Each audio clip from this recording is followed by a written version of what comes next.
Because here we are. Hey, I mean, this is about as 80s as I feel as you can get, right? Yeah. Okay, so... Arcade mode... let me see. Survival is the new one? Yeah, Survival's the new mode. So get charged to complete dimensional crystals, travel across the multiverse, unlock new power. Multiverse, man. Everything's got a multiverse now. Oh, yeah. Power-ups and pallets as you collect dimensional crystals. Fight the Master of the Void after collecting 5 dimensional crystals. Cool. Select your hero. And then, let's see. Yes, so... Oh, damn. I say let's play as the 2 new characters. Just because. So, Karai... I don't know exactly where the rabbit... I don't know exactly... Oh, hey, afternoon, dude. What's up? Yeah, this game is awesome. They just dropped an expansion recently, and we're just finally getting a chance to check it out. Take a... It's good to see good for you to see us. Good to have you seeing us, to be accurate. Well, yeah, because you're very rarely on camera for the show, so... Yeah. Normally we're doing Elden Ring. The neutrinos, I don't know what the fuck that is. They look like troll dolls. Yeah, do we got fucking elves? Elves? Yeah, I guess so. The tin-plated tyrant. It's gonna be Badsville. Oh no. Not Badsville. Oh my god, there. So I started it. I roped him in. Oh yeah. I got him working for me for free. I do love this like comic panel stage setup though. Like that's a really cool environment design. What was it? You were streaming. I'm forgetting the game you were. I did, yeah. What was the first? It was Abe's. Oh yeah, the first thing I ever streamed, and I did not save the videos. Those are like the one streams I did not save. Oh, okay. So we want. Oh, so we have to we get to pick perks at the end of each stage or whatever. God, who came up with that name? Oh shit! Oh, and we just get bosses randomly too. Because so this is like a straight up roguelite mode too, where you never even know what's gonna come through. Oh shit! Yeah, I know. So yeah, it was Abe's Exodus, which it was a remake of Abe's Exodus. I still haven't seen it. No, I'm gonna have to rent it at this point since I'm sure it's not in theaters anymore. Tim, did you see it? The new movie, the new animated one? Because I haven't yet. I really want to. The animated one of what? Oh, sorry, TMNT, the new one that just came out. Oh, yes, I did see that in movies. What did you think? I thought really it was excellent. I thought it was. I'm really excited because it wasn't like it was different than because a lot of it was we've always gotten them as Teenage Mutant Ninja Turtles where they sound and act like they're in their 30s. But these are actual teenagers, and it sounds like teenagers would in high school. Yeah, I like that a lot. And so, they really nailed that whole thing where teenagers all get excited, and there's 2 different conversations happening at the same time. Fall between the panels. Oh fuck! Good thing Michael's not playing. He'd be falling down even more than I am. No, I love that. I still, I really want to see it. I just have not had a chance yet. Oh, God damn it. That was one of the, because Lex has to balance, how quality a movie is to, be worth it. Yeah. Because of the headaches and stuff. Because of the constant migraine. And she thought it was absolutely worth it. Well, that tells you a lot. As somebody that has, a chronic migraine problem, that movie, he still thought it was good enough to go see it in the theater. It was worth the physical anguish to see that movie. That's how you know a movie's good, is if it's it's going to physically cause me pain to go watch it, and I still thought it was worth. Let's try that one. Go. No, that's awesome. Yeah, I really want to see it. I'll have to go. Yeah, I'll have to rent it. Automatic upgrades, I guess. Oh, is that what the bonus for this one was supposed to be? Ah. Okay, that's a cool one. What's his special? Is My guy is like a... Ooh, nice. I don't even... Usagi? I genuinely do not actually know this rabbit character from... I think he had like his own cartoon even at one point that like crossed over with TMNT.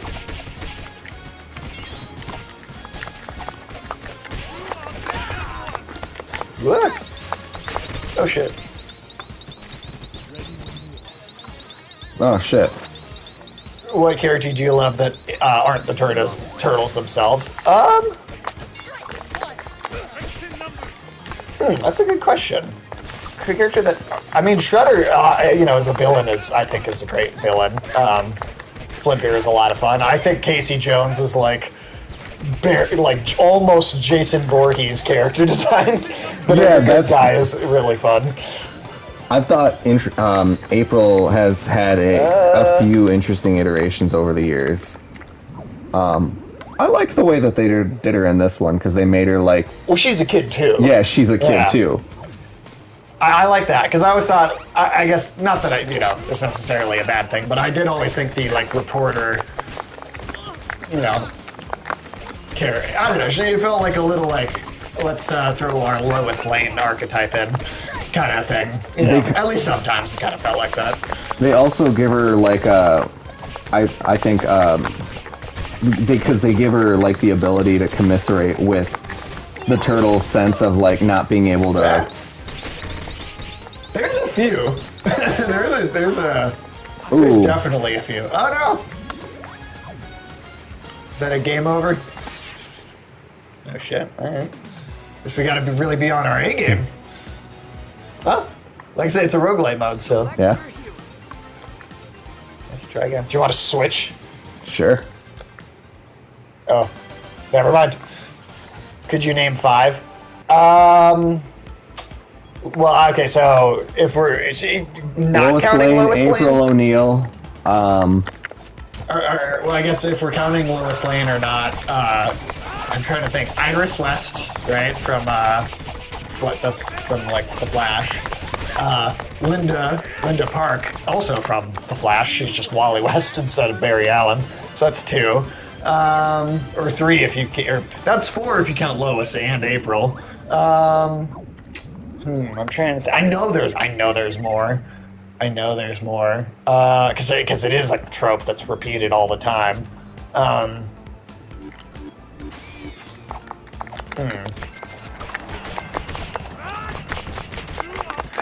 Oh yeah, I guess Mary Jane in the video game is she was always in the She was always a supermodel in the comics, though.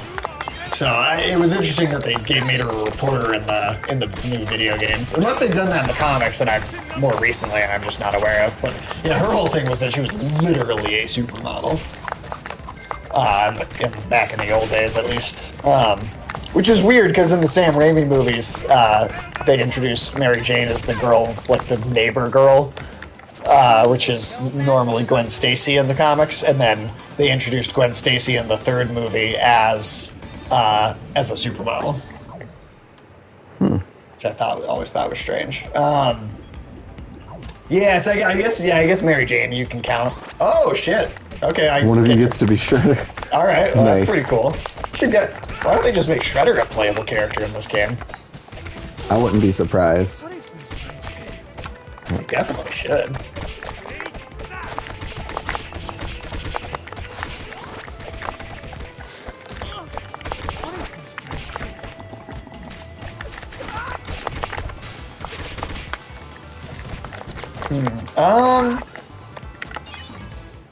I'm trying. I know there's more. They're not totally coming to mind right now, but I know that there is.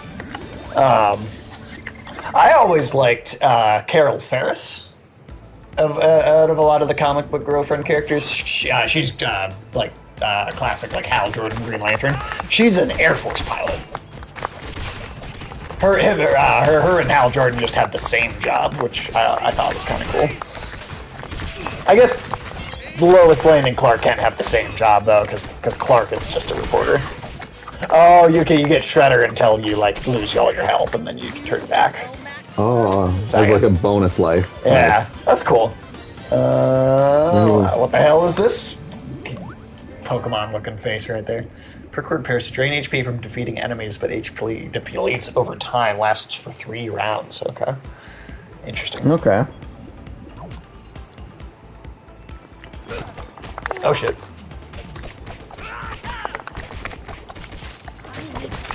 Get out of here. Oh, what's going on with these rock guys?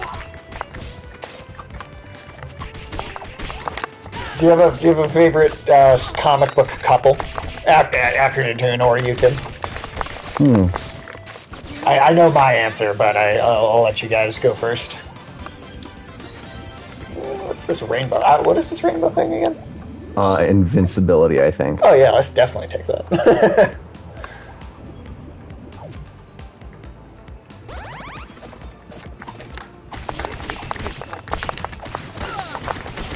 Oh, it's infinite power. Oh, so you can just keep doing that over and over again. Oh, okay. Batman and Joker. That's true. They are kind of gay. Especially in, like, the more... From Gotham, I would say, Oh, Penguin and Riddler. Yeah. Yeah, that show That's a good power couple. Yeah, that show was such a cock tease, though, and they never, like, fully went all in on it.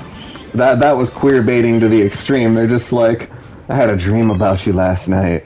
Dude, there's an episode where Penguin literally like is telling his housekeeper about how he's fallen in love with the Riddler and he's gonna tell him, but then like the only thing that gets in the way is that he like kills the Riddler's girlfriend to be with him, and then he finds out, and that's what keeps them from like actually getting together because then he hates him for killing her. That show went to some weird places, man.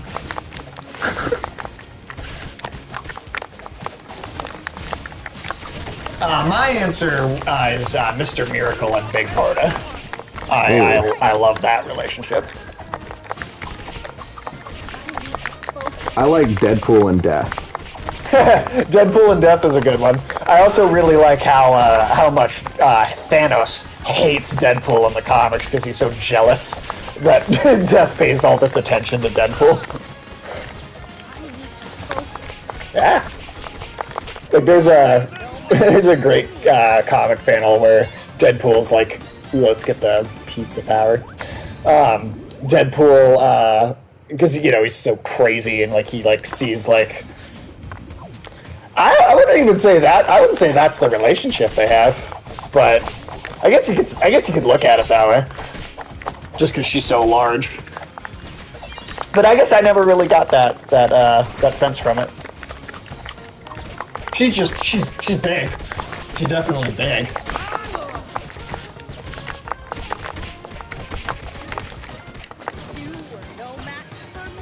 But no, I just think they're just oh, let's get the health.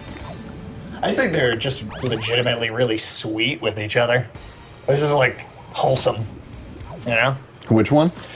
So you might not know those characters, Big Barda and Mr. Miracle. I do not. So it's DC. So, you know Darkseid, right? Yeah. The woman from Twisted Metal, the main actress. Interesting. I can see it.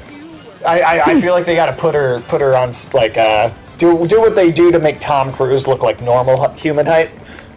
They have to do I feel like they got to do that for her to make her look extra big. Like she is. That actress does seem to be tall though, so she might. I do think she could probably pull it off. Oh, nice. She got the shredder thing. But anyway, so yeah, you know like Darkseid and Apocalypse, like that whole thing, right? From like the Superman stuff. Yeah. The Hell Planet. So Big Barda originally is one of the Furies, which are like kind of like almost like generals in Darkseid's army. Yeah. And then Mr. Miracle, 5'6". I'd say she could totally play it, but I would want them to put like crazy big like platform boots on her to make her look like extra large. on screen. But otherwise, yeah, I think that actress can totally pull off that character. But then Mr. Miracle is he grew up in like the child slave prisons on the planet. And he basically it's not even really a superpower, it's more just like a learned skill, but his whole thing is he's like the greatest escape artist in the universe. Okay. And she's like a former reformed general from Darkseid's army that like leaves her position. And they end up like often living together like on Earth and stuff. But I'll show you. I'll have to show you some images of them. But I do think they're great. I love that dynamic. There's a Mr. Miracle comic by Tom King that came out in 2019, I want to say. Don't. Fuck you. Ooh. Oh, you got me. And that's probably one of my favorite comics, like, ever. God damn it. Oh, it's all on you. I might have just been able to kill him and then revive you. Oh well. Oh, go in the middle when oh, never mind. Band-Aids? The Band-Aid would, maybe? I was just guessing what these are doing. Hurt and heal. Damage received is double. Oh, shit. I just fucked you over. Oh, but it'll heal me in 3 rounds. Yeah, I don't know if that's worth it. I immediately fall down. No! I'm so I mean, you know what? That's just funny. That's just funny. I'm starting to think that the one with the turtle face on it might have been you. Oh, but at least we're leveling up. Annoying Raiden. Oh, I didn't even realize we were like leveling up. I wonder if that carries over into the next. Select your hero. Huh. Yeah. Okay. We so were we level 0 before. So if you press circle, you can go back and let's try switching characters. I'll do Rabbit this time.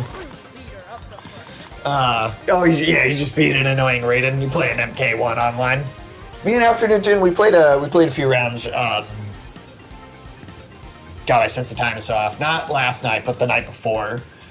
We played a bunch of rounds online with each other. He definitely won more than I did, but it was a good time, man. Oh, that's awesome. God, I love Mortal Kombat. It's really, I think modern Mortal Kombats really do have that advantage for being online. Yeah, the first one, the first one that ever had online features was Mortal Kombat Deception, which would be Mortal Kombat 6. That game fucking really kind of, it was pretty mind-blowing when it came out.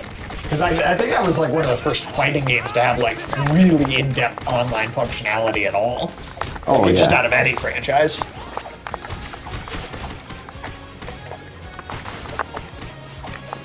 That was Mortal Kombat Deception, which still has like one of the coolest boss villains in any of the games. Naga, the Dragon King, literally like a 15, 20 foot tall like dragon man. That shit was awesome. While taunting and teleport to a random location. Oh, nice. The thing that powers up the your R1. R1's taunt. Yeah. Cool. And it's the thing that charges up this. Oh, that's badass. Ha! That's awesome. Oh, whoops.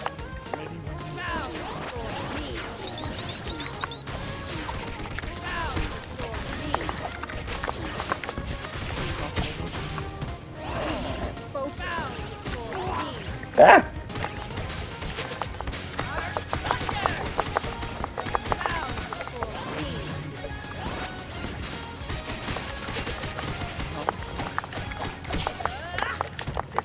System crash. I thought he was about to start a song. It's the system crash. Let's do the health. Just a refill.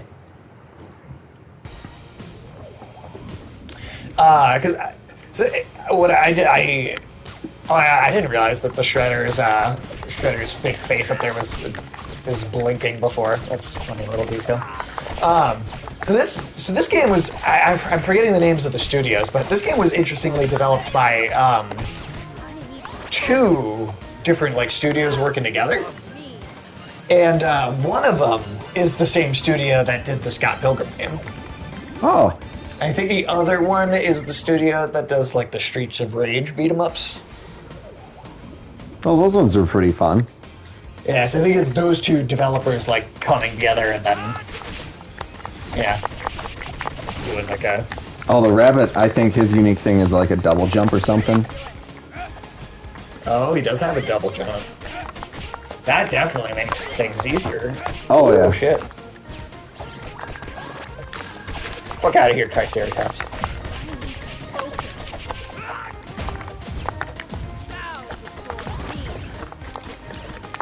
I'm so glad that they went and did a retro game like this, because I feel like there's been a lot of attempts at doing more modern Teenage Mutant Ninja Turtles games, and none of them have been very good. Like, there was even one, God, it's probably like, it's been a while now since it came out, but there was, Platinum did one, even. Like, Platinum, like Bayonetta, Metal Gear, Rising, like that studio. Yeah. They did one, and even that wasn't very good. You'd think if anybody would pull that off well, it'd be them, right? Like, not all their games are great, to be fair. Sometimes it really depends on the publisher they're working with, I think. But like, like you think that they'd be able to pull off a game like they did a Transformers one that was actually pretty solid, and then like the super cell shaded art style. Damn, that's a lot of games or a lot of matches for a game that like just came out. 800 matches. Jesus. Wow. Holy shit. Touch grass, nerd. I mean, like, I love me some video games, and I don't necessarily spend a lot of time outside, but, like, fuck me, man. That's more than I can even, like, binge with it before I'm like, alright, I need to leave the house. Yeah. Oh shit. I'm pizzaed. Oh shit. Oh. Fuck off. Goddamn robots. This thing's like blocking me. I don't know how I did that, but cool. Yeah, right? There are some things where I'm just like, how? So if we get 50 crystals, that like before we die, that's what causes a level up, I think. Is that am I understanding that? Yeah. That or we get like another life.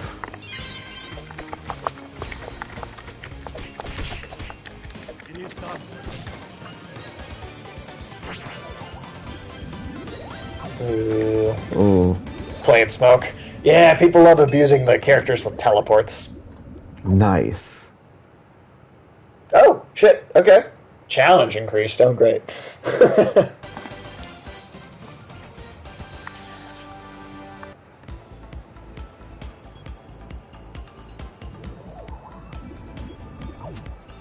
Okay, so that did bring you back to life. Oh, shit. I get to be, Oh, shit.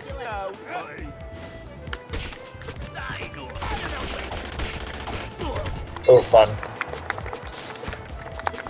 Oh, come on.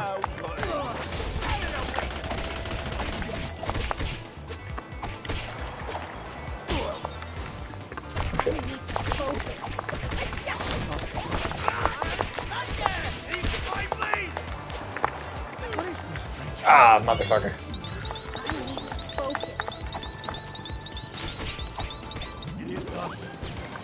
Oh, nice. I automatically revive if you just definitely get the health.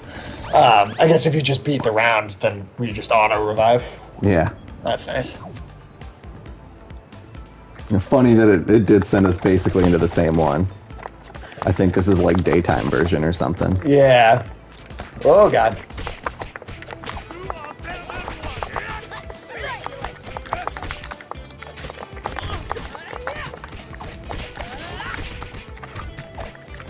Ah!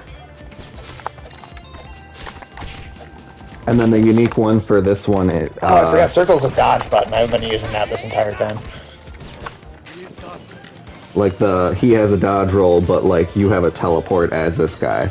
Oh, okay. That's cool. Yeah, if I remember right, I think Karai is... I think she's supposed to be the Shredder's daughter, if I remember right from the old cartoons. But she of course, she's like she's the one good ninja from the Foot Clan.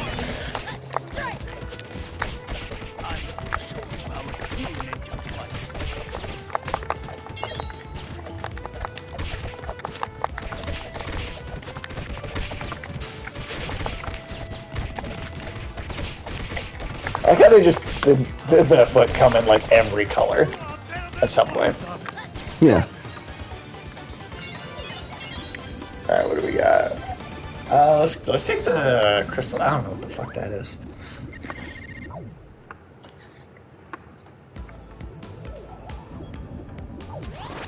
Well, Tim, God, we haven't streamed in like 2 weeks. What have you been playing? I got into Diablo 4 a little bit to see what they'd improved. 3 months or 5 months after launch? Yeah, I don't even remember when that came out. Like 4 months ago. 4 months ago? June. So yeah, about 4 months ago.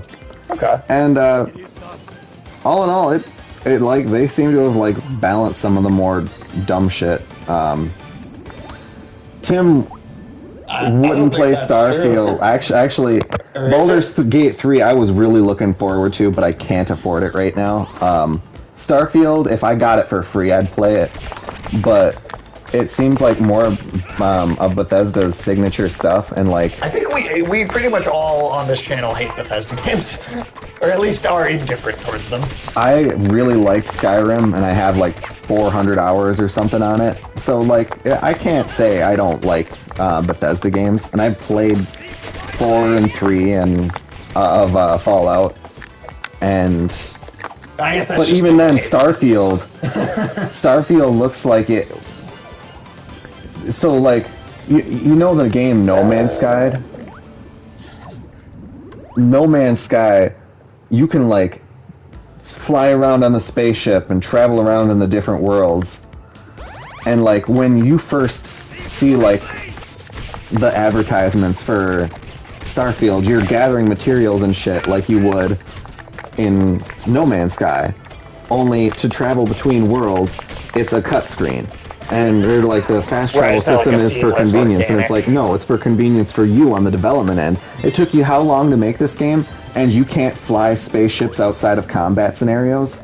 That seems a little ridiculous. Sure. Well, and then to be fair, I will say too, No Man's Sky had a pretty disastrous launch when it first came out, and it was like not nearly what they promised it was. And then over the 10 years since then, they have like just continuously added updates until now it is the thing that they like promised it would be originally. But so like they made up for it after a while. Was in development for. I want to say like 10 years it's been in development. Oh yeah. Well, and I'll counter my own point too and say that No Man's Sky was also made by an indie team in a shorter amount of time, and so it was a little more forgivable when the game didn't have everything. Bethesda is now owned by Microsoft, which is worth $3 trillion. Granted, I feel like most of Starfield's development was pre that purchase too. Even still, but they were a big company before. They were an extremely big company. They were coming off a Skyrim level, and they've sold how many copies of Skyrim across all 1,000 releases? Well, right, they won't stop re-releasing it on every new system that comes out. There's like there's an Amazon Alexa version of Skyrim. Yeah, where it's you too just much. Voice command it. Yeah, hell. I guess I'm the one that me and Ulysses are the ones that really just. I thought genuinely both Fallout 3 dislike. and 4 shit the bed. And Yeah, I hate those games. Like, I liked the first 2 Fallout games by Black Isle, right, way back in the day. And then I think Bethesda ruined Fallout when they got a hold of it. And that's like some of the gameplay, like in like it's that the story suffered because like the essence of Fallout games are like that decision. or like that decision making where you can do whatever goofy shit you want to do. Yeah, there were way more options in the first two. Not only that, instead, but like 3 also felt like it just kind of repeated plot beats from the first two, but in less interesting ways, and cut a lot of the interesting moral dilemmas with the mutant stuff. That's missing from 3 and 4. That was a big part of the first two games, and I feel like that's just like completely absent from. Yeah, instead, the super mutants are entirely hostile except for a single friendly one in the third one, and I don't think a single friendly one exists in the fourth game. My favorite thing in Fallout 2 in particular was you could set your intelligence at 0, and you like literally would be like playing like a caveman, basically. Huh. And, like, other characters would just like they'd be mean to you even because of how dumb you were. But like you'd unlock like dialogue options and like story paths that were only possible by doing that, by setting your stats that way. Yeah. I think New Vegas was all right, but that was Obsidian, which Obsidian is made up of former Black Isle developers. So yeah. And then I think Skyrim is respectable on like a technical level. My issue with Skyrim is always the world itself. I was like, well, there's dragons and skeletons and vampires and werewolves and zombies and joggers, and it's just all stuff that like maybe it's done well. It's just stuff that I feel like I've seen so many times.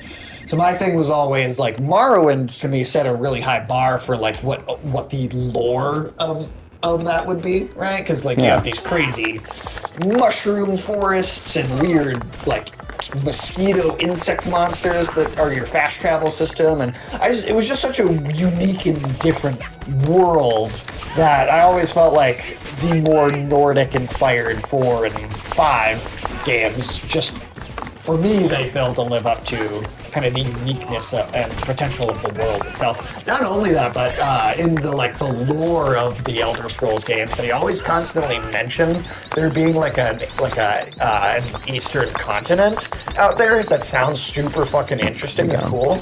And then they just literally are just like, no, we're never gonna actually set a game or show you that place, though. Yeah. Oh shit. Damn. Oh, we made it quite a lot farther, I feel like, that time. Oh, yeah. 5, like, if it would have been polished and they would have had all of the DLC available, like, wrapped into the base game, I think it would have been...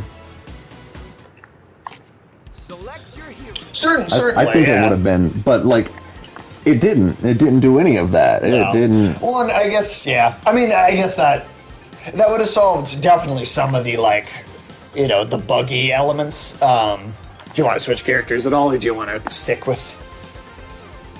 I'm good with this one. Alright. I guess, like, even if that had been the case, my issues with it being so focused on the lore and just being a little like, alright, it's another kind of Nordic and Viking inspired thing.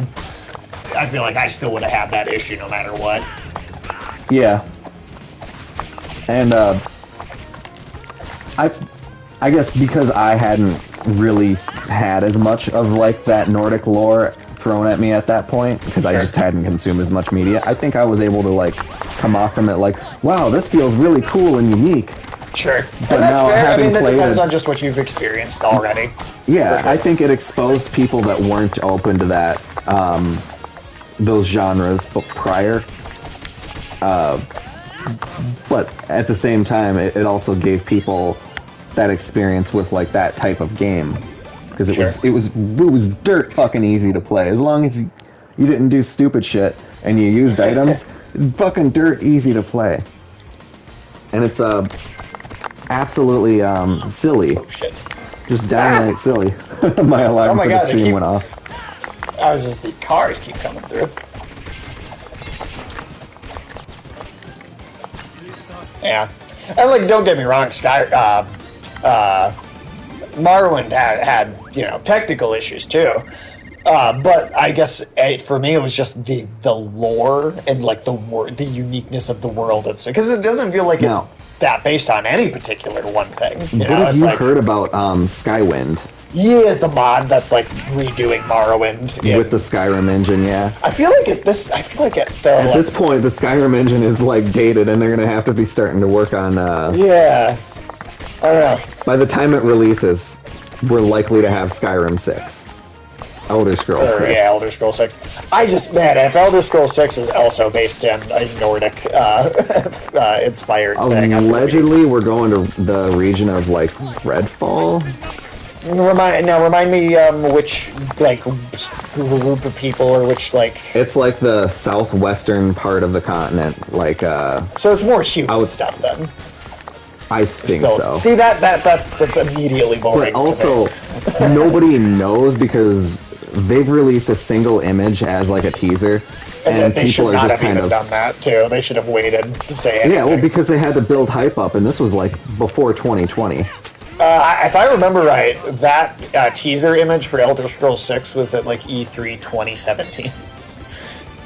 I could be wrong. I could be remembering that wrong, but I think that was like 2017 that happened. Yeah.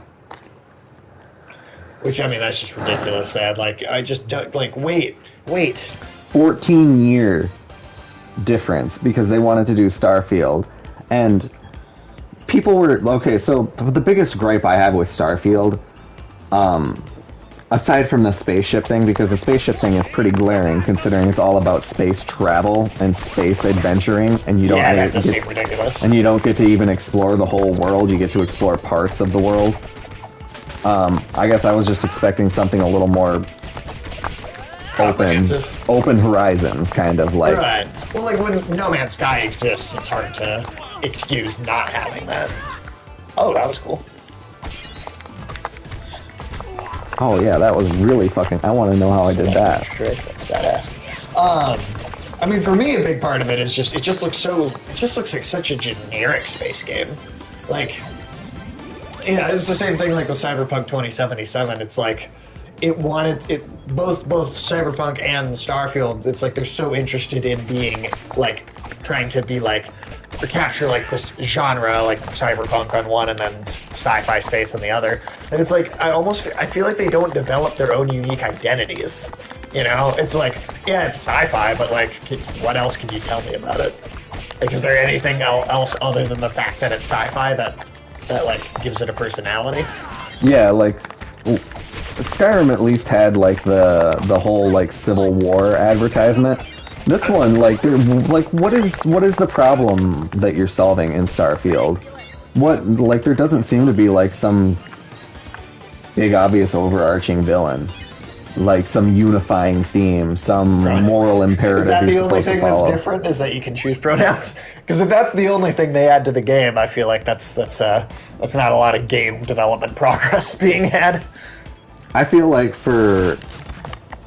it was such a minor thing for how, like, I wish people were talking about the really shitty AI generated fucking faces, like they used computer. Oh, they have like dead shark eyes. Yeah, and they're like, under the right lighting, these models look great, and that's them saying it. And it's like, oh, I'm sorry, I didn't know lighting was like something. I was like, it's just fucking stupid. You can't create high quality models. You can't create like actual fucking anime, because you know what? Baldur's Gate, I don't want to compare everything to it, but that has a lot of dialogue too. And the key difference is that one actually has, and it, well. Let's see. Well, we're in a better spot this time versus the last time we got that, so let's see. Might be able to pull it off. Fucking.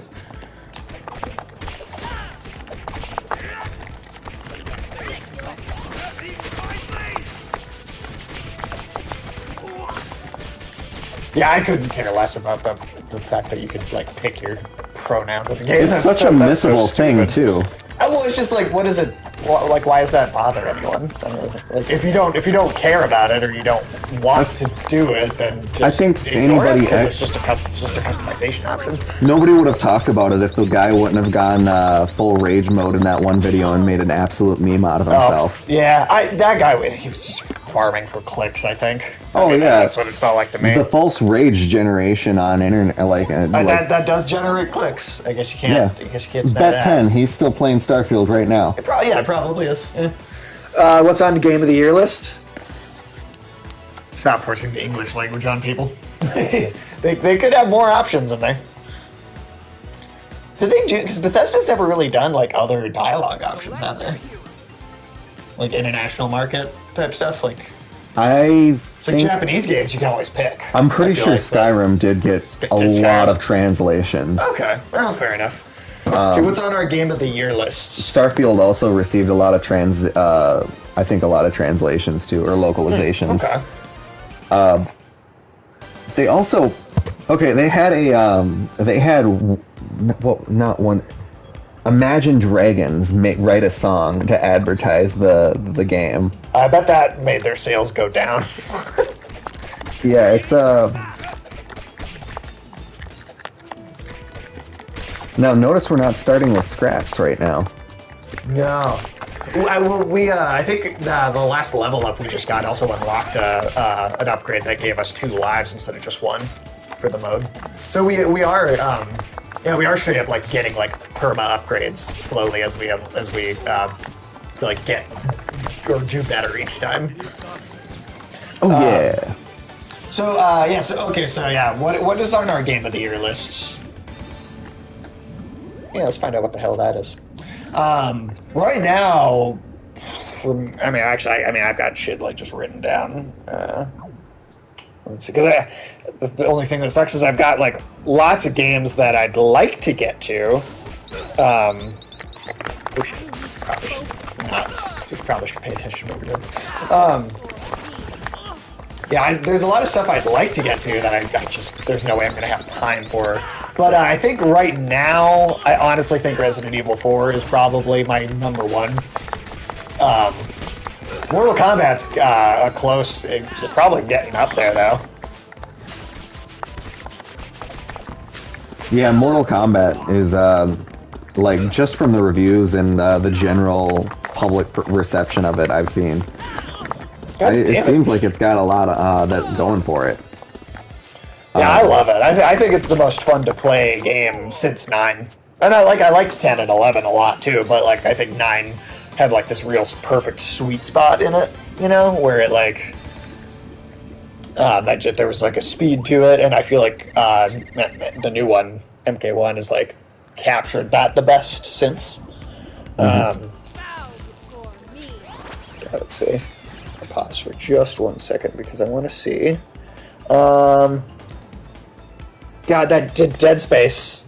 Dead Space was fucking great. I really liked that. I'm not going to count the Metroid Prime remake because that was more just a visual upgrade, and like they did make the controls better too. But that wasn't like a ground up overhaul quite to the same degree, so I don't think I'm going to count that. Final Fantasy 16 ended up just being okay. Have a Nice Death. That's up there. That's up there for me. Was Death's Door 2022 or 2023? Ooh, Death's Door I think was 2021. Really? Yeah. It's just that it took us. We just took us until 2022 to play it. But Death's Door was 2021. I think.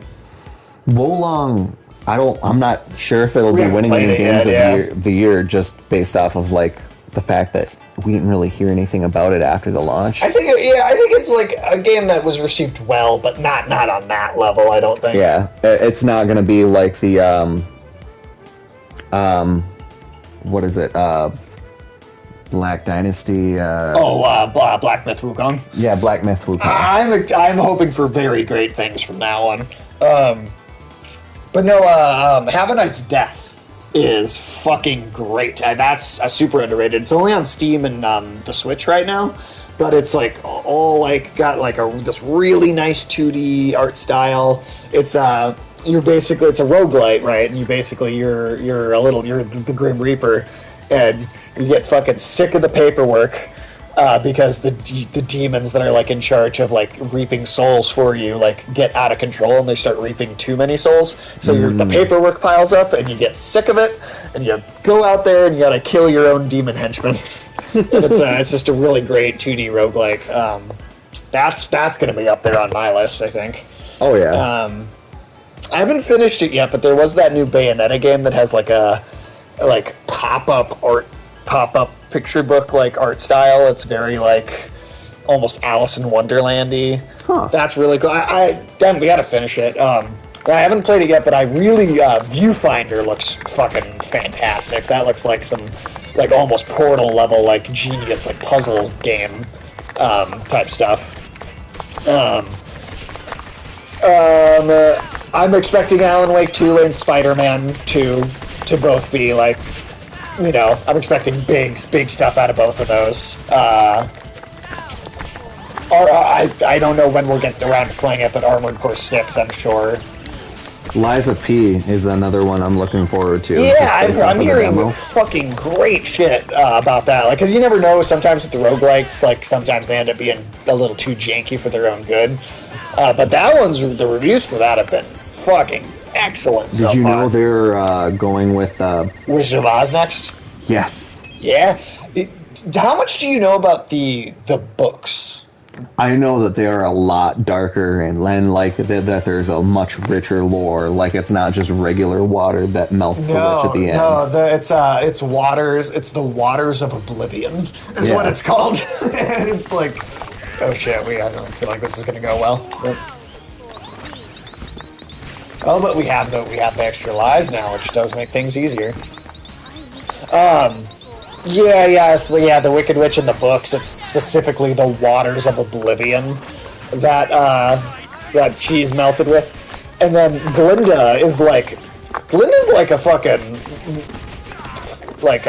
Machiavellian political strategist, and she's like slowly like tricking other people into like killing the leaders of the different regions so she can like expand her territory. And that's like a big part of the plot in the Wizard of Oz, in the books anyway. Yeah, that shit gets like legitimately crazy. Fuck you.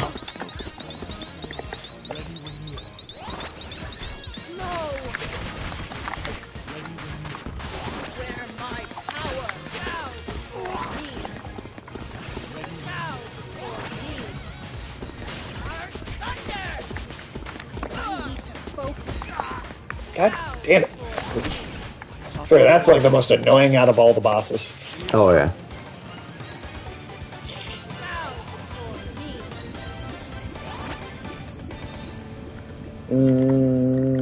Did 20. Yeah, God, what else is coming out this year? Or has come out this year?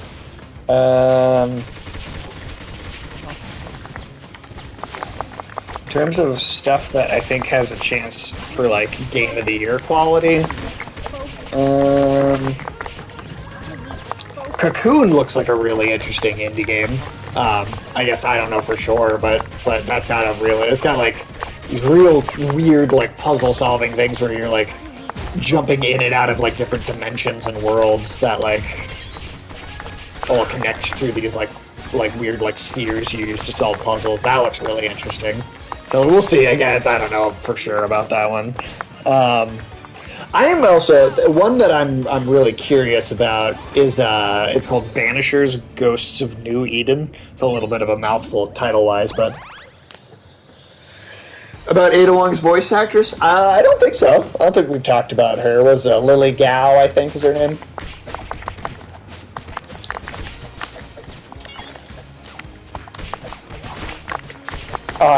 Yeah, I don't think so. What, did you have a particular question about her? Or thing you wanted to ask? But no, Banisher's Ghost of New Eden looks interesting. It takes place in like the 1600s. No, I didn't think she did a bad job. Well, so okay, so there's two ways of looking at it, right? So I could see, I could see thinking that she is a little lackluster in the base game as Ada, because she does come off as a little cold and indifferent and kind of not like all. And you could see it as like the voice actress not putting enough personality into the character. However, I think now with the hindsight of having played separate ways, I actually think that's a little more on purpose for story reasons. I think her kind of cold shoulder feel that she had emotionally in the base game is an intentional choice, because within the story itself, she's literally like trying to make it seem like she doesn't care about Leon for his benefit because she's so afraid of Albert Wesker. Like, almost the superhero thing where he was like, oh, if I found out you cared about him, I'd use it as a weapon against, he's a ridiculous supervillain. But I think when you play the Separate Ways expansion, Ada does have more personality and there is more emotion in the voice acting.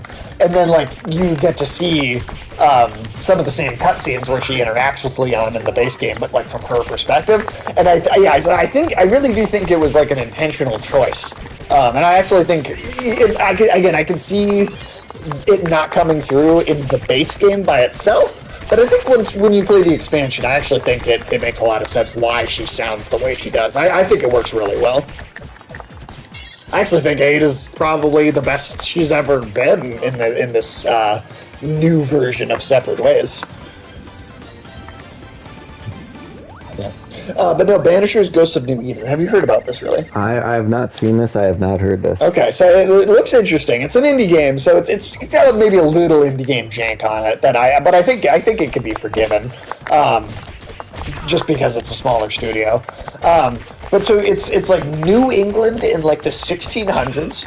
And you play as two characters. One is and I'm very curious why they're in New England and what the context of the story is, because the one character you play as is this living white man, right? He's Scottish, he's from Scotland, and I'm all right. So what are you doing in New England? First of all, right? In the 1600s, what's the Scottish guy doing in New England? But then the second character you play as is his wife, who's black, and she's dead. It's like his dead wife's spirit, and they're tethered together, and they exercise demons and ghosts and stuff. And every time they exercise a monster, it's almost like she's alive for just a minute. And they can physically touch each other just in the moment after exercising a monster. And so it's this interesting dynamic where you're playing as both these characters. Her health bar is a magic bar. She doesn't have a normal health bar. And so you switch between them in combat to kind of balance out and refill the other characters' health status based on the other character's combat powers. And then so I'm really curious with the setup and the historical setting that they're putting it in, exactly how these two characters just ended up in New England in the 1600s. It looks interesting. It reminds me a little bit of the what's it called? The Plague Tale games.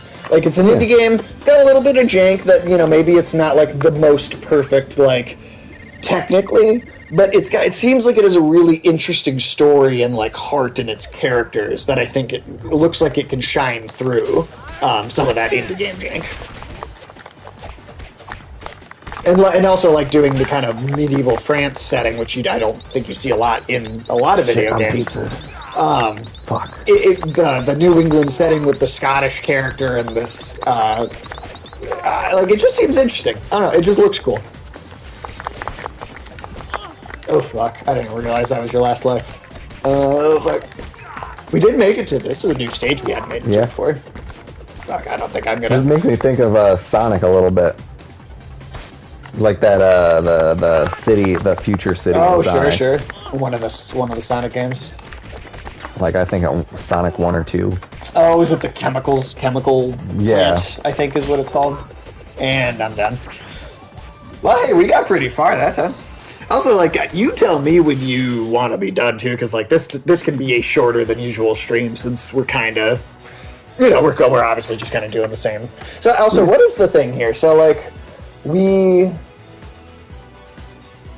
once we get one of every kind of crystal, is that the goal? And then, like, once we do that, we unlock, like, a boss or something, I think. Is that the point? You know? I think that's what it said at the beginning.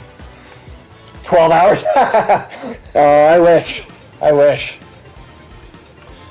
I gotta get into a different job before I can do another one of those.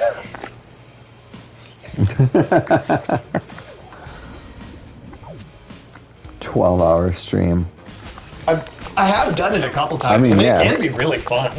Like, honestly, it's like I think the last time I did a 12-hour stream was I think I played Batman Arkham Asylum all the way from, like, beginning to end. It might have even been a little shorter than 12 hours, because I think I could beat that game in, like, 9. So it might have been a 9-hour stream, but that was the last time I did, like, a real long, like, marathon kind of thing. And we did I think when we did Alan Wake, the first Alan Wake, when the remaster came out in 2021, I think we went for, like, 17 hours straight, because we also played all the DLC. Oh, that's right. Yeah. This is me and No Name did the first, like, chunk, and then Tyler came by to do, like, the expansions and the end of it, or, yeah, like, some of the later stuff with me. That was fun. Yes, we will be doing separate ways soon. Right now, the schedule for Tuesdays, because it'll be the Tuesday show that we do it for.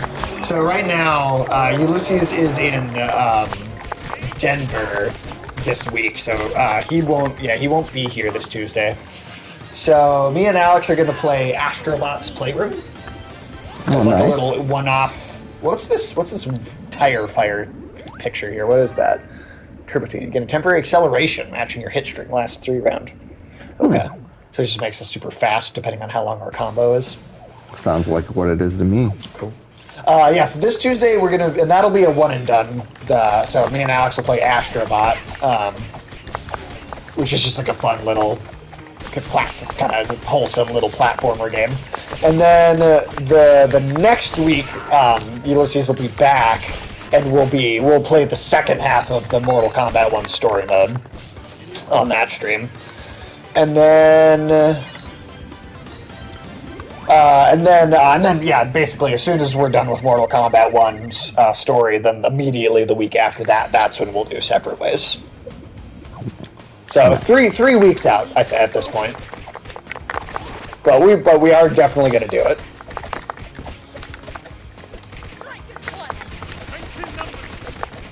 Go back and eat more ass at the Antique Roadshow.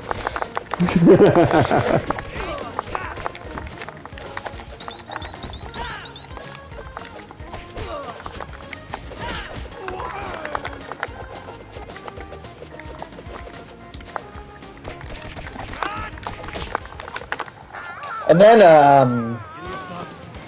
I think I can do separate ways in one stream. Like a first playthrough, I can take a lot longer.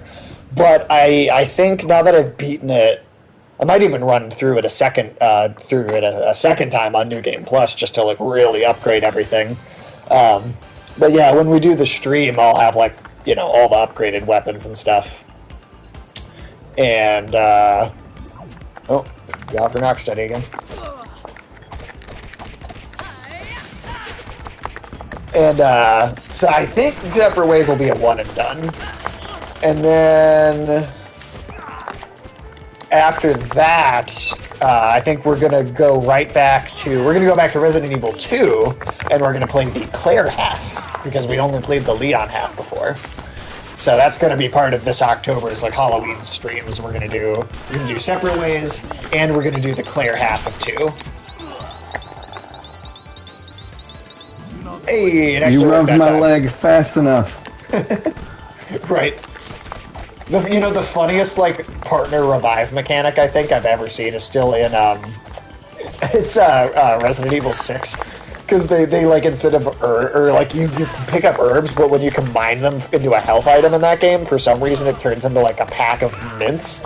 And then when your partner is down, you like go over, grab them by the shoulder, and like shake the pack of mints at their face. It looks so stupid. Fucking hell. Everything about Resident Evil 6 is fucking stupid. But yeah, so yeah, for sure, yeah, Halloween streams this year for sure. Separate ways, declare half of 2, and then Alan Wake comes out on the 27th, so we'll be streaming Alan Wake on Halloween Day, actually. Tuesday the 31st will be our first Alan Wake 2 stream. There might be a week in between, and if there is, I don't know what we're going to do that week yet. I might have to find another horror game, another like one and done.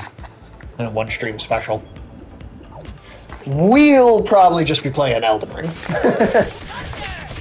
And that's scary in and of itself, because honestly, like, so sometimes it really is. At least for October, we're probably going to be in like what, the Blood Palace. Well, there you go.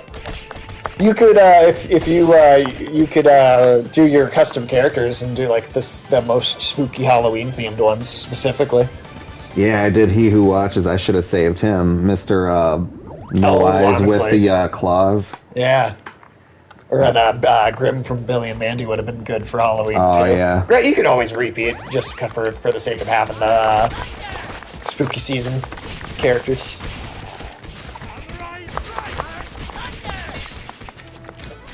Yeah.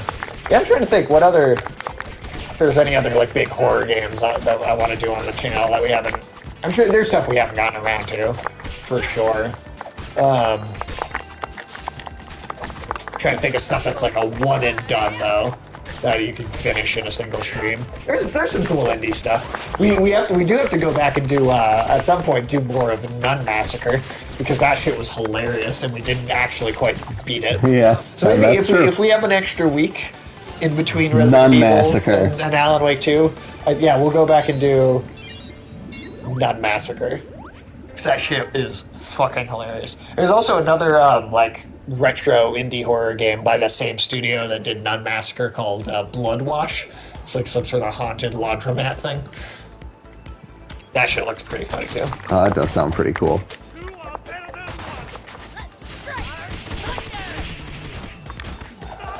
Yeah.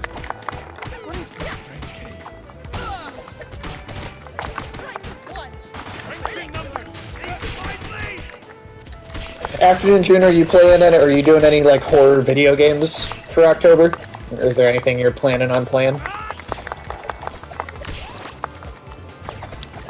I'd also accept what you're watching for October. That too. If there's anything you're like really like particularly excited about watching this spooky season, When is Uzumaki supposed to come out? I think I will once I finish my move. Nice. Yeah, you're moving places. That's right. Good luck with the move too. That could be the moving can be such a pain in the ass.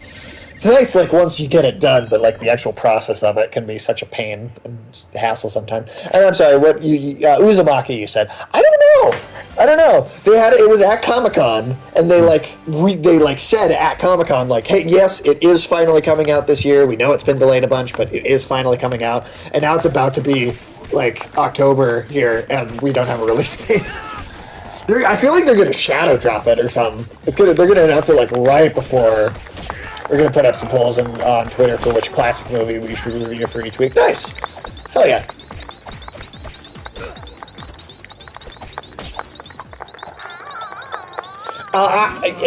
We have one for the channel, but I've used it less and less, to be honest. And now that, like, there might be, like, Elon Musk is talking about doing, like, charging, like, a fee just to use it at all. Every month, like just like a base fee to use it, and if that happens, then I think I will properly drop it once and for all. I don't. It's not useful enough to me to pay for it. Like as long as it's free, like I'll still use it and whatever. But if it starts, if I still have to pay for it, then $1. Even then, I don't think it's worth it. It's predominantly useful because A, it's free, and B, it's possible to follow a lot of different, like, either, like, actors or directors or fucking any public figure. And, I mean, like, I see hate what they're social doing. media, like, to begin with. Like, I'll just, like, say that up front. Like, I've always hated social media, just generally. And so, like, That's fair. to pay for it when I... Yeah. Yeah, I don't know. I think it rots people's brains, to be completely honest. I really dislike it. But again, if it's free, I'm like, I've always used it like kind of only as like a way to, post when we're live, or like a notification for that. Really, that's all I've ever done it. If we had more people like in the chat all the time, or if I had more people following the channel or the Twitter page for our channel, I would probably put up polls for like games we should play. But since we don't have enough traction on that end, I've never felt like, why would I pay for a site just to read someone with an anime PFP say Jewish people destroyed? Well, see, exactly. Yeah. Why would you pay for that? Yeah, exactly. Did you see that Elon Musk actually shaped his Ukraine, like, how he was utilizing Starlink in Ukraine based off of what somebody on Twitter said? Like, he disabled Starlink access to Submariner drones as they were in the middle of doing a strike on the Russian fleet in Crimea, because somebody on Twitter had him convinced that that would start a nuclear war. And so he, like, created fucking barriers for where Starlink was accessible by the Ukrainian army, effectively limiting where they had the ability to fight. Yeah. I mean, you shouldn't be taking advice from Twitter. I'll definitely, I'll definitely say that. Oh, now there's, like, did you see that he was also almost killed by his own fucking self-driving car? No, was he really? Yeah, the shit almost killed him. And he was apparently furious about it. He's like, Ooh, who the fuck did this? Well, like, who was responsible for this poor programming? And it's like, there we go. He's the person that pushed it past every stage of development where it was like, maybe we shouldn't be doing that. That's, it's possible. Damn, if only the car won. It could be possible he's tanking Twitter on purpose. To be honest, that would be the most charitable interpretation. Actually, that would be the most charitable, like, positive way to view what he's doing. If that turned out to be the case, I would not necessarily totally be unhappy about that because I just personally hate social media and the way it kind of, just the way people talk to each other on it. I just find gross, and I think is bad for people. So, like, if that is what he's doing, I'd kind of be okay with that. But that is a charitable interpretation. Considering one of the first things he did was look at people who were banned for things like hate speech, and then be like, we gotta unban these people because this is restricting their freedom. Yeah. And then the first things those people start doing is hate speech. And it's like, that's what got a lot of his advertisers to leave. And now he's suing the ACLU or something, the American Civil Liberties Union, for saying that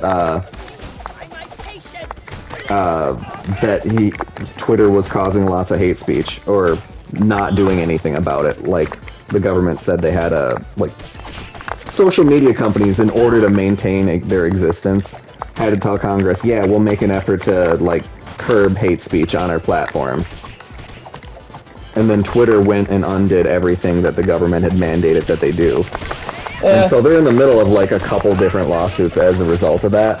I can imagine he just wants to, like, get rid of the debts associated with the company. I mean, maybe he is taking it on purpose. I don't know. Like, if that's the case, like, again, I wouldn't be totally upset about that. But we'll see. I feel like you wouldn't know for sure for a long time. Even if that was the case, I feel like we would not actually know for sure for quite a while. That was so close. It was, so close. Man, it has just been raining for the last, like, 2-3 hours out there. Yeah, it's been pretty intense. It was intense on the way over. Like, it was the most rain I think I've seen. This year? Yeah. Bow before me. Well, good luck.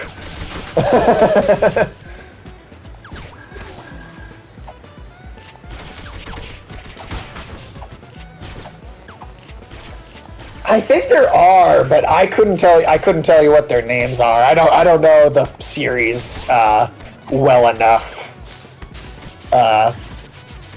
I've definitely seen images before, and I don't know if they're only in like the comics or if they've ever been in some of the cartoons or not. I remember watching like some of the 2000s cartoon as a kid. Oh, more HP points. Okay. And we have half the crystals now. We got the blue one on that last run. Uh-huh, damn. Interesting. And then, yeah, I can stay until, like, 11:30. Works for me. I feel like with this rate, I feel like we could probably get 1, maybe 2 more of those crystals. Tubular, bro. Totally tubular.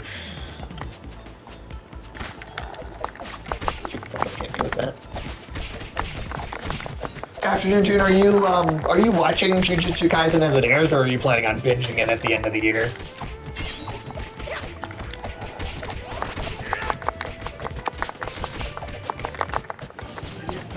Just like right I will before the say, review. if you're just following the show and staying current with the show, I would highly recommend not paying attention to any, like, sort of public conversation. Because, like, there's currently a couple things that have happened in the manga that people Well, are it's, like, relishing way far enjoying. ahead too, right? Oh, yeah, it's Like, would you say it's on like season Like- 3, season 4? Like at this I would point, say, like, season 4 for sure. season 4 material is what's happening in the book Because, right now. like, yeah. That's pretty far ahead. And people are, like, just, like, on the places where, like, Crunchyroll is where a lot of people are watching it. And, like, just the comment sections of that. Or, like, just To be in honest, places where, like, you wouldn't expect it. Okay. To be honest, I guess if you use Crunchyroll in a web browser, then there's good. But if you use it on, like, a console or a TV, you don't have to really worry right, about because that. I've only ever done that, so I didn't even. I was like, what comment section? Well, I will say, Afternoon Tune, this guy right here, he's like up to date on the book and like Oh, yeah. super knowledgeable. I will about say, the current the spot that they are in the manga, I will say the writing, unless the next subsequent chapters make up for it, I think the writing has, like, taken a notable dip yeah. after the most recent hiatus they went on. So I know Nadia has not been like loving. She was not loving with the. they I don't know took too much specifically. liberty with doing things off screen. Well, here's the thing, though, right? I had read, and I mentioned this to you before, how the author had specifically said he's actively rushing it so that the show can just use the book as a blueprint and then fill in all the gaps. And he's like intentionally leaving shit out. Yeah, but but the show will animate when the show gets to that part. And do you think that could be part of what the issue is and why it seems like the writing's not as good? But when the show gets to because, it, like, it will be for better. like how like things that have larger implications in, like, the show and, like, the course of the fucking story Sure. should be shown on screen, Right. not like, oh, we But got. do you think that those things will be shown on screen in the show instead, where they're It's not entirely possible. Because like I said, that's what I had read. That was his plan. Like he was gonna rush it to the end just so that he could finish it first, and then the show would basically do all the work of actually telling the fleshed out version. To put it in a better way to understand, I would say it's when I had to go back and reread the previous chapter because I legitimately almost thought there were sense. missed frames. Like, I still feel like that could apply to what I had read. I don't know. Maybe I'm just not. it felt like there was half a understanding, right? chapter missing, and that was not, like, something that wasn't, like, like basically everyone that like reads or is current on the Everyone's saying manga, it's something everyone is kind of in agreement on. Just like Sure. if they don't go back and show like what happened or go into more detail about it, it just seems like there was an entire chapter that was like missing worth Right. of Well, that's what I'm saying though. Like, what if there is? What if like literally there is, and that like his whole thing of Then like I'm going to skip it and rush it. like So as good as the show is, I don't think you should. I don't think that's a practice I agree with. Oh, I'm not saying I think is the that's a effect. good way to write. I just know that like probably 6 months ago or something like that, I remember reading that he said that was specifically his plan, was to skip a bunch of shit, rush it, and make a storyboard for the show, essentially. That's what I thought would happen. Because like one of the arcs finished, and it seriously flashes forward like 3 months. Like out of fucking nowhere, and you're like, well, there seems like there could have been a lot of stuff happening in that, like, well, I guess 2 months, but like, still, that's a lot of stuff could have happened in 2 months, and instead it just goes to the next big event. I mean, I will say sometimes in writing, it is smart to if you when a time skip I think is at most valuable is if if you're writing a story and you're like, all right, well, I know that nothing really interesting is going to happen in this chunk of time, so I'm going to skip over it because the next interesting thing doesn't happen until, say 2 months later. Because, like, as a reverse example, Game of Thrones, right, which I know I always go back to complaining about, but in the books Game of Thrones, right, after book 3, there was supposed to be, like, a time skip of, like, years, right? Yeah. And then he changed his mind, and then books 4 and 5 are the things, like, books 4 and 5 are the things that were supposed to be skipped over, and those books are fucking boring, because nothing as important is happening in them. And so, that's a good case of where it's like he decided not to do a big time jump, and it made the writing actively worse because it was really dull and uninteresting stuff that we had to sit through. And there is every story's different though, so that's just one example. Like when they did the time jump, there was it almost felt like the arc. Like 6 months ago when he said this, I guess would line up with like where the story felt like it started to pick up. I mean, because I'm not saying that isn't a good way to do things, but that's also, I remember because I was considering reading the book, and then I read that, and that's what made me say, you know what, I'm just going to watch the show. I'm not going to read the book for this one. It was specifically reading that interview made me not want to read the book, because I was like, if he's going to skip a bunch of stuff, and the show is going to be the thing that kind of comes in and actually tells the whole story later, I don't even want to read the book in that scenario. And yeah, but that sucks for book readers then, because that means that they would be intentionally getting a worse version of the story. I will say, like, I think it's been such an elevation of the source material so far that it's only going to become a more thorough elevation of it, because there's a lot like that gets missed on the page. Yeah. Just even between frames. And so what they've added so far. Nappa's a great animation studio. They tend to do that with everything they make, I feel like. But for them to like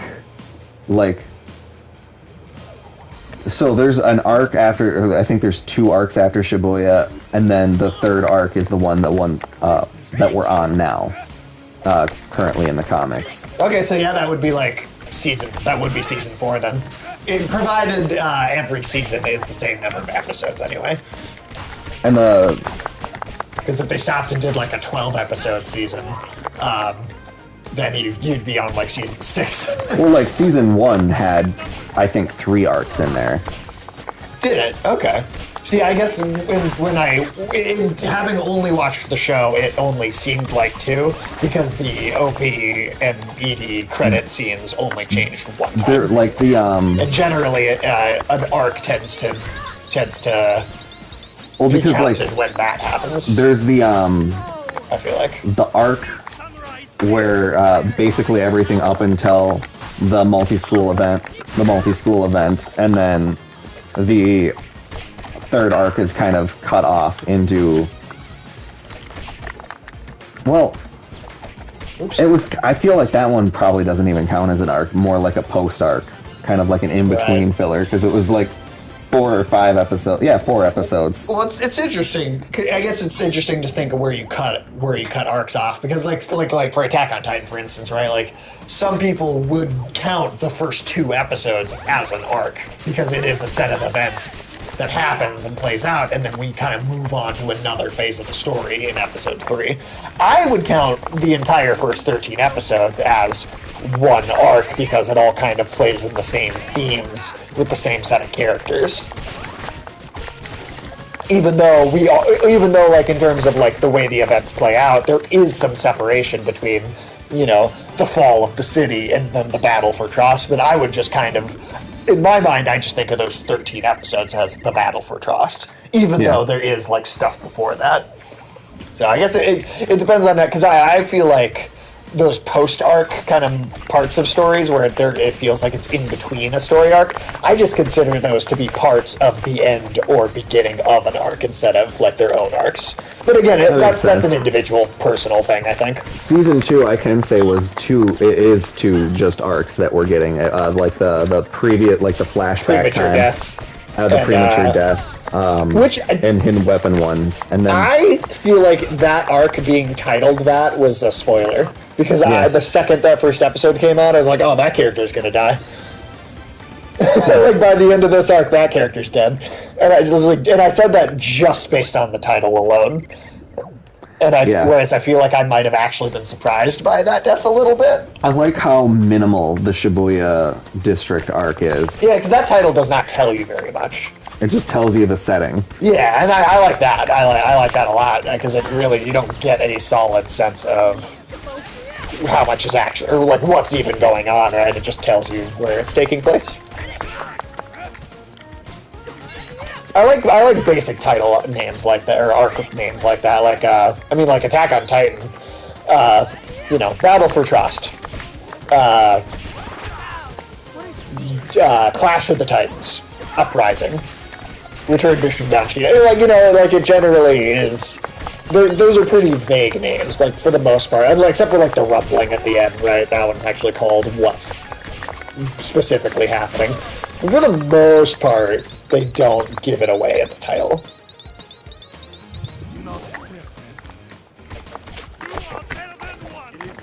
Then you get into things from the older shonens where like one of the One Piece movies is like titled after the death of one of the main characters.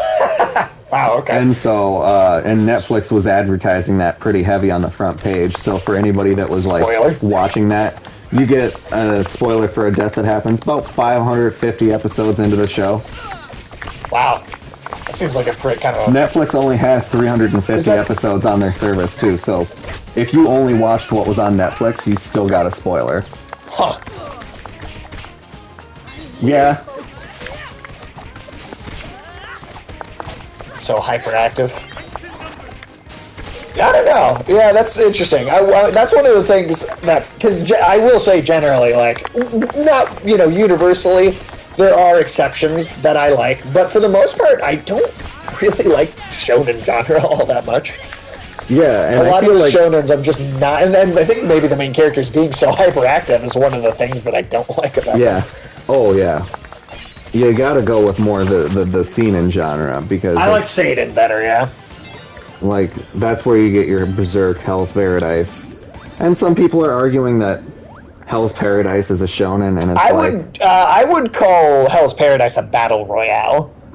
I don't know what, I guess, the Japanese anime term for that would be, but I feel like battle royale. It is battle royale, I think. Yeah.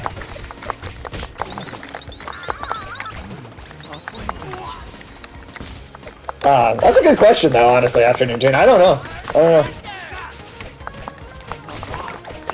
But it does, it is part of why that is why I find so many shonen things kind of difficult to sit through. Like I do not like One Piece. I do not like Naruto. I do not like Bleach. Jujutsu Kaisen is it is classified soundly as a shonen Yeah, no, I see that for sure. I guess to part the of point what where it like is Shonen Jump. right. No, and like I said, I don't hate all shonen. I just like I think a lot of the bigger ones, or at least a lot of the ones that I have seen and that I've tried watching. I think part of what makes Jujutsu Kaisen work for me is the fact that it is also horror. Oh yeah. That's a big part of what makes it work for me.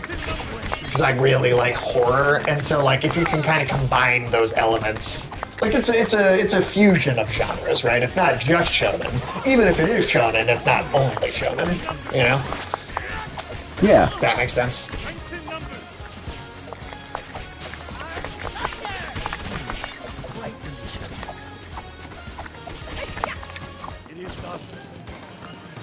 Let's see. I finished the second season and the first movie for what is it? It was that stupid the one about the crime. It was fucking Psychopaths. Yes. Oh, okay, yeah. I still haven't started watching that yet, but I really do want to. It sounds really cool. That's like straight up seinen, right? Like that's. Yeah, it's like cyberpunk seinen. Okay. Because yeah, it like does that. take like place about 100 years into the future. Or kind of, yeah, like where like true art has kind of like more or less been phased out of society, and it's like it's like straight up 1984 style thought police too, right? Like yeah, because it's like just based off this like the electrical field that your brain gives off gives them the ability to kind of anticipate if somebody is capable about committing like crime. Yeah, that's Minority Report. Not even that, it's just your potential to be able to commit crime. Oh, like how willing that person might be able to commit a crime. And if you are exposed to, or if you are there, it's like a contagious psychopath or something, where like you get kidnapped by a serial killer, but you survive, but it was a traumatic thing. So now you are like viable for like either put in an asylum for basically the rest of your life, or you are just outright executed. Yeah, I want to watch that. That sounds interesting. I like that kind of dark, dystopian type stuff. And well, and then like like Attack on Titan, definitely gets included in the shonen genre too. I guess the thing is that it's like a twist almost that it then becomes a seinen partway through. Yeah, but it still gets classified as a shonen series overall because the magazine it's published in, and it's definitely. I would say that's what Hell's Paradise becomes sure. Because it starts as a battle royale, but like by the end of the first season, I think it kind of leans more into a seinen because it's like less. You have more alignment and more allies, more realization that there's not going to really be. Like, we can all kill each other, but we're still not going to have the desired outcome. Well, I mean, I don't know, because I feel like it still kind of feels like, let's see, probably it's 11, 13, so probably one more run. Okay, so crystals collected is how we level up. Right, and I think to get the boss that's in this mode, we have to get all the way to the end. Get every crystal in one run, I think. So maybe we'll label this a part 1. We'll do a part 2 at some point to see if we can like get all the way through. Yeah. Select your hero. But yeah. I don't even know what I was gonna say. I think we were talking. Oh. Interesting. Let's see what happens if we start with it 4. Oh, and it does just jump us ahead to the other crystal type. That's interesting.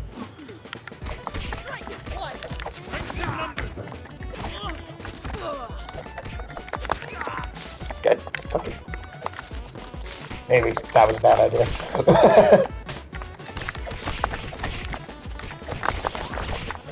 As I say, after June, if you're looking for someone at the end of the year for that Jujutsu Kaisen review for somebody that really knows what they're talking about with that series. Let's look at that guy. I would say, like, the more recent chapters, like the last 20 or so, I've read twice, just because when a new one comes out, I do the same thing I do with Chainsaw Man, which is read the last one, and then read the new one, because you gotta stay fresh on that shit. Now that is something. Did I have to Yu Yu Hakusho? Yeah, we still... Yeah, That I do need to watch, because Yu Yu Hakusho is... I played the Game Boy Color game. or Game Boy Advance, One of yeah. those. Which is so funny that you knew it from that, but not like the actual show. It's just Yeah, I knew it was like, based off of a show, too. I just didn't, like...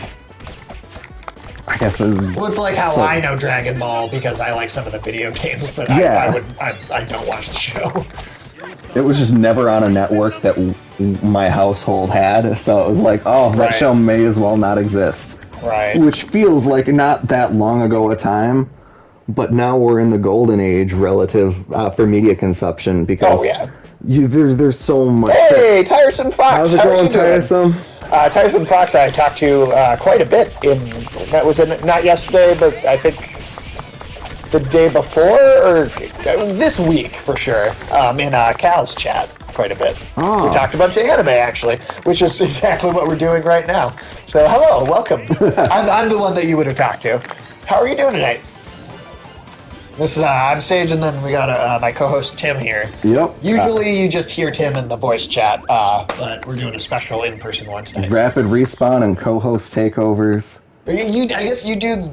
We do always see your face on that show. Yeah.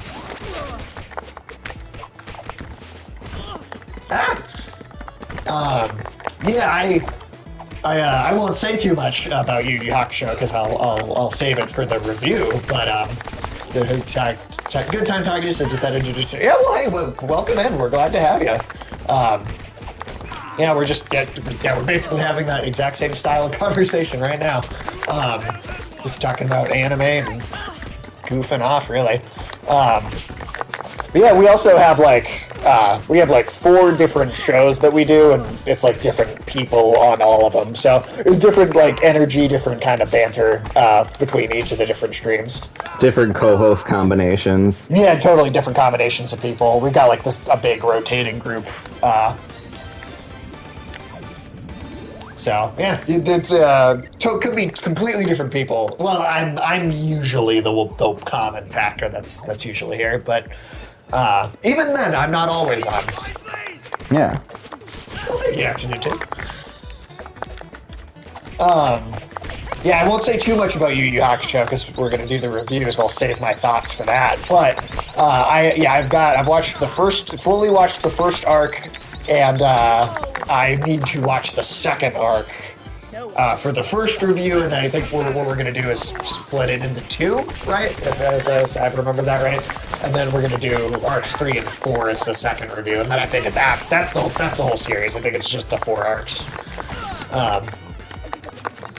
But yeah, that'll be cool. That'll be fun. Do we know what? I guess Jujutsu Kaisen and Attack on Titan are probably the next 2 after that. Do you have another poll for retro anime? Yep.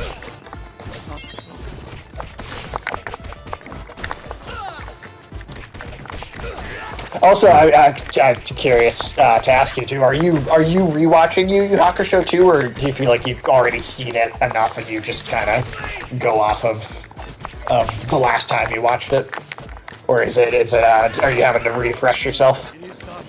Put up another poll after that. That makes sense. I know. Was it? What was the runner-up in the last poll? Oh, who knows?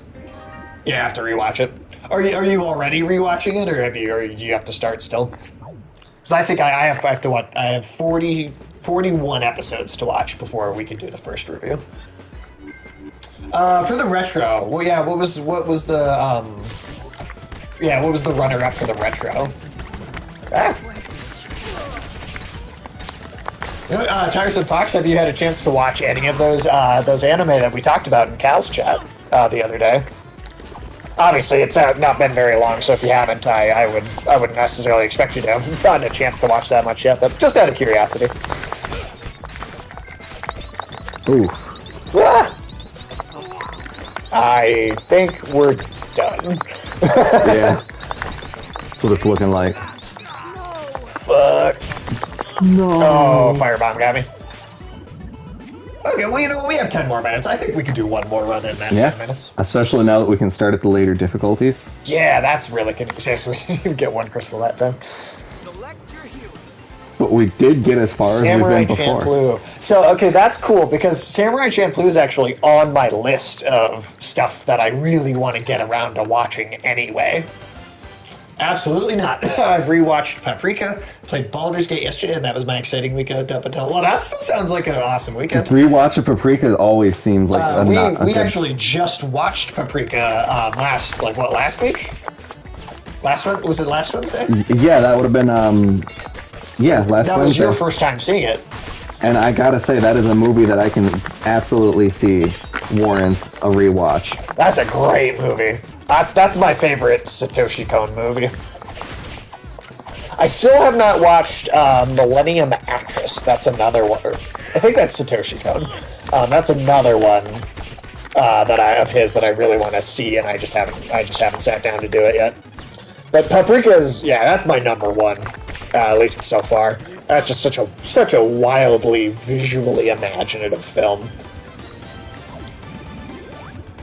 But well, now that you've had like a week to digest after seeing it, what are your thoughts after having a moment to kind of think about it? I thought that the transition like animation techniques were like the scene transition were expertly done.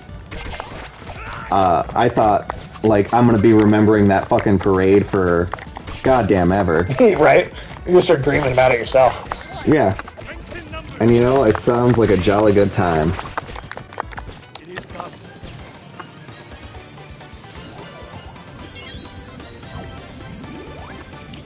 And then have you seen any of the other Satoshi Kon movies?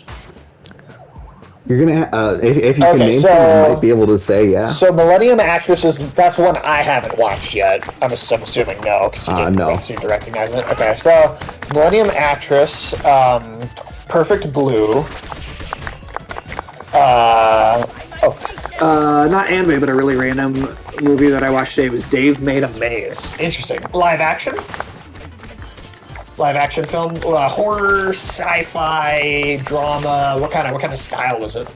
I'm curious. I don't think I've heard that title before. So all the sets are made out of cardboard and it's so impressive. Hell yeah, that's cool. Interesting. This got almost like a stage play kind of feel to it, maybe, or does it like they look super convincingly realistic? Which I mean, I guess a really good stage play set also has the same effect. So have you ever seen Perfect Blue?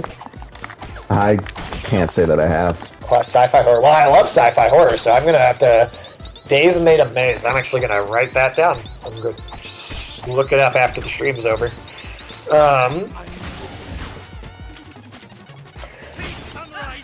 Let's see, 2017. Yeah, I will check that out. Later. Perfect Blue is, we actually just did it's the 25th anniversary, so, just last week, I went over on the Afternoon Tune, and we did a review for, Perfect Blue, a retro review for the 25th anniversary of the movie. Perfect Blue is very good, and if anybody wants to give it a shot, just fair warning, there's like some sexual assault and stuff in the movie. So, if that bothers you, maybe don't sit down for that one. It's not nearly as graphic as something like Berserk is. It's a lot more tame than that. But it is, it's still there. But that's a really good movie. It plays with all these themes about duality and kind of identity and like perception of the self and kind of the perception of like the avatar of a celebrity versus like the true self and where the lines are between those kind of the performances and kind of the real person behind them. Really interesting story. I would definitely give it a shot. It's from like, is it 97, I think it came out? That's a great film. That's kind of where Satoshi Kon broke into the industry, at least the first one that I'm really aware of. And then he also did a movie called The Tokyo Godfathers, which is also fantastic. And that really is about kind of like the lives of these two people that are like adults that are homeless in Japan, and then there's a young girl that like runs away from home, and that they kind of take care of, and it's like kind of the family that builds between them, the three of them. Really cool, really good movie. That's more of just like a straight drama. Nothing like real crazy going on in that, but. Oh, and then let me read here. It's a very weird movie about people stuck in a maze. The set design's incredible, and just for that, worth a watch. Not much of a horror, but I love the creativity. That sounds cool to me. I love weird shit. So, I mean, color me intrigued. It's definitely going to go on my list. And then there's also Satoshi Kon also did a series, an animated show. It's like 12 episodes. It's only one season. It's all called Paranoia Agent.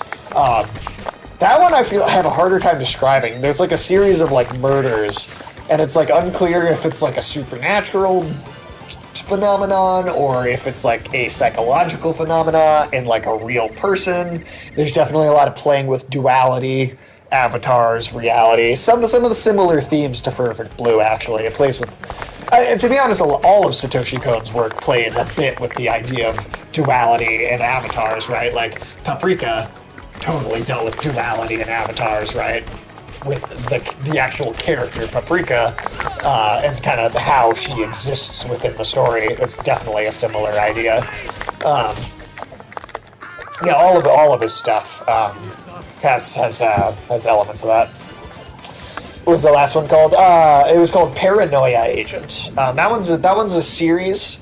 But yeah, Paprika, Perfect Blue, Millennium Actress, Tokyo Godfathers, Paranoia Agent, all directed by Satoshi Kon, who unfortunately died of pancreatic cancer in 2010. Who is a phenomenal artist. His work, some of the best in like the industry, at least of the stuff that I've seen. I think he's got some absolutely fantastic stories. I would encourage anyone to check out any and all of his work, to be honest. Oh, so close.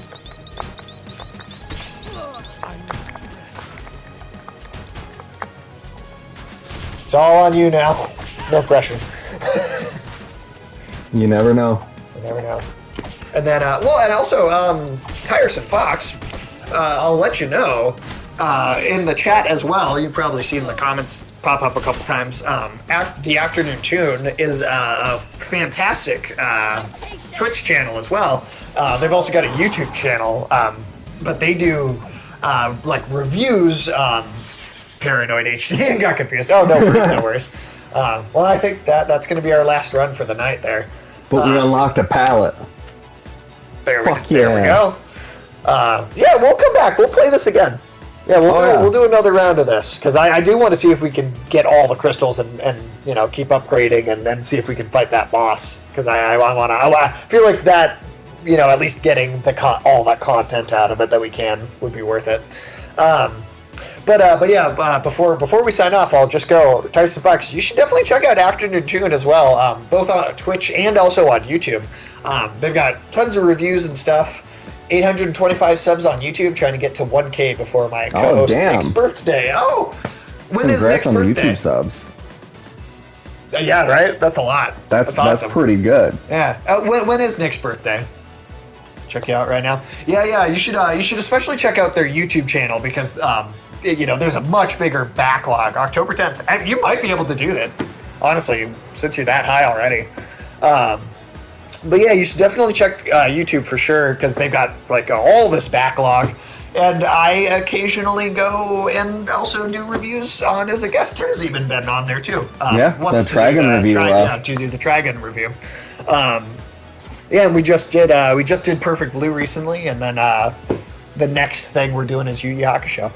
But yeah, anyway, for us, The next, are you and No Name doing a Me and show No this Name weekend? are on not this weekend, but the coming Friday. Okay, so next Friday. Oh, hell yeah, yeah. See, everybody checking each other out. That's awesome. Yeah, we also did Vinland Saga recently.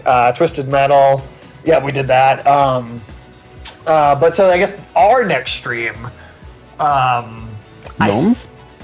Well, I guess I'm not. I'll have to talk to Horton because I'm not sure yet. But usually we do Across the Pond on Monday. We got our co-host over in England. A great guy, Horton. Horton here's the one. He's got his own channel, which I also recommend people check out. He just came back from a long hiatus from streaming on his own channel. He kind of just been co-hosting with us for a little while. But I did notice he got back on for the first time in a while. But yeah, we might, if we do Across the Pond on Monday, that's like 2 to 5 p.m. Central Standard Time, we'd be playing Wolfenstein Youngblood, which we will be starting on Monday.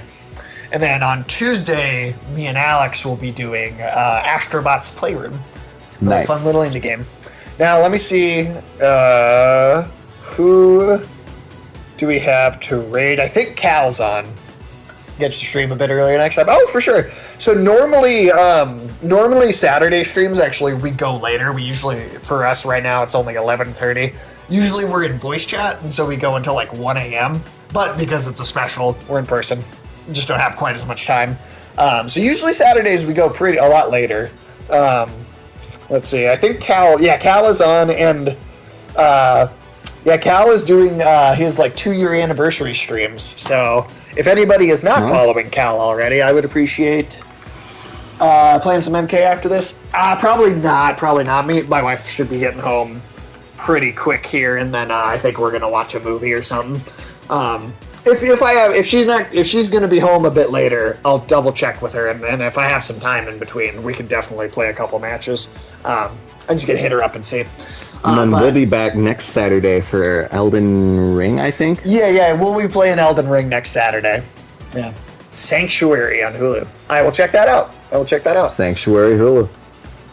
Let's see, find Cal on here. For stopping by, everyone. But yeah, seriously, thank you everybody for being here. Afternoon Tune, it is always a pleasure having conversations with you.